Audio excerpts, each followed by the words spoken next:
రాజులకు రాజు ప్రభులో ప్రభు అయిన యేసుక్రీస్తు నామమున మీకు శుభములు. ఈరోజు దేవుడు మనకు అనుగ్రహించిన వాక్య ధ్యానము సామెతల గ్రంథము 2వ అధ్యాయము 7వ వచనము.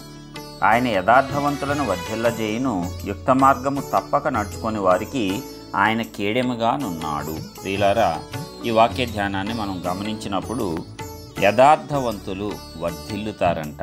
మరి ఎలాగే యథార్థత వస్తుందంటే, నీ హృదయము శుద్ధీకరింపబడినప్పుడు. నీ హృదయం ఎప్పుడు శుద్ధీకరింపబడుతుందంటే, ఆ హృదయము వాక్యముతో నిండుకొని ఉన్నప్పుడు.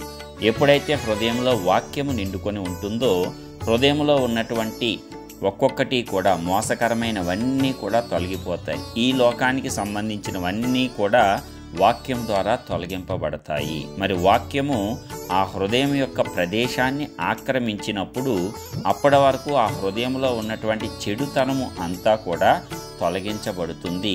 అది వాక్యము ద్వారా రీప్లేస్ చేయబడుతుంది. కాబట్టి ఆ రీతిగా నీవు వాక్యము ద్వారా యథార్థవంతుడవు అవుతావు. అప్పుడు దేవుని దృష్టిలో నీవు ఎల్లప్పుడూ కూడా వర్ధిల్లుతూనే ఉంటావు.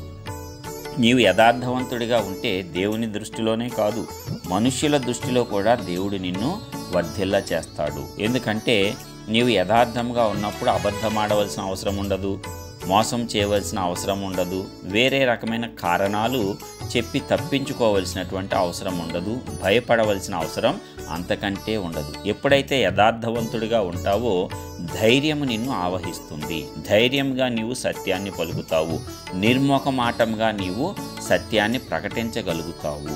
ఆ రీతిగా నీవు నీ యొక్క యథార్థతను కనపరచవచ్చు. ఆ యథార్థత ద్వారా కొంతమంది నీకు వ్యతిరేకులు ఉన్నా సరే అనేక మంది నిన్ను నమ్ముతారు, అనేక మంది నీ యందు విశ్వసిస్తారు, అనేకులు నిన్ను అంగీకరిస్తారు, అనేకులు నిన్ను అనుసరిస్తారు, అనేకులు నిన్ను గౌరవిస్తారు.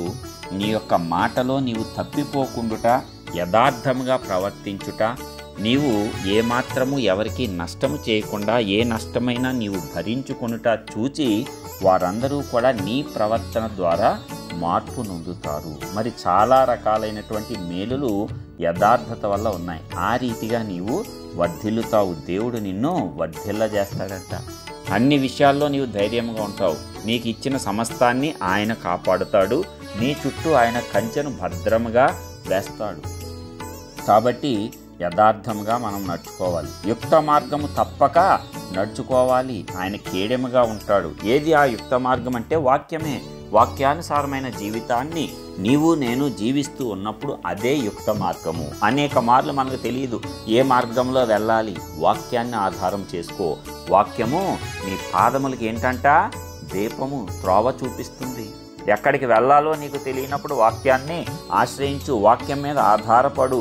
ఆ వాక్యమే నీకు ఆలోచన చెప్తుంది, వివేచననిస్తుంది, నీవు నడవవలసిన మార్గాన్ని నీకు బోధిస్తుంది. కాబట్టి యథార్థత రావాలన్నా అలాగే యుక్త మార్గంలో నడుచుకోవాలన్నా మనకు కావాల్సింది ఏమిటి? ఈ వాక్యమే. కాబట్టి వాక్యాన్ని మనం అనుసరిద్దాము. వాక్యాన్ని విని వదిలివేయు వారముగా కాకుండా వాక్యాన్ని అనుసరించి యథార్థవంతముగాను యుక్తముగాను అన్ని విషయాలలో ప్రవర్తించి దేవుని యొక్క వర్ధిల్లత మనం అందరము పొందుకొని ఉందాము. అది దేవుని యొక్క కృప మనందరికీ విస్తరింపబడునుగాక. ప్రార్థించుకుందాం. సర్వోన్నతుడైన గొప్ప దేవ, ప్రియ పరలోకపు తండ్రి, మీ ఘనమైన శ్రేష్టమైన నామానికి వందనాలు చెల్లిస్తున్నాం. ఇప్పటివరకు కాపాడిన విధానం అంతటిని బట్టి వందనాలు. ఇదిగో అయ్యా, మరి ప్రతిరోజు నీ వాక్యంతో మమ్మల్ని ఆదరిస్తూ ఉన్నాం. మరి ఒక నూతన వాక్యాన్ని మాకు అనుగ్రహించినందుకు స్తోత్రాలు. అద్భుతమైనటువంటి రీతిలో ఈ వాక్యం ద్వారా మేము ఆదరింపబడగలిగేటట్లు కృప చూపించండి అయ్యా. యథార్థవంతంగాను యుక్త మార్గంలో నడుచుకోవాలి అంటే మా హృదయాన్ని వాక్యంతో నింపుకోవాలి అని మరొకసారి మాకు జ్ఞాపకం చేసినందుకు నీకే వందనాలు.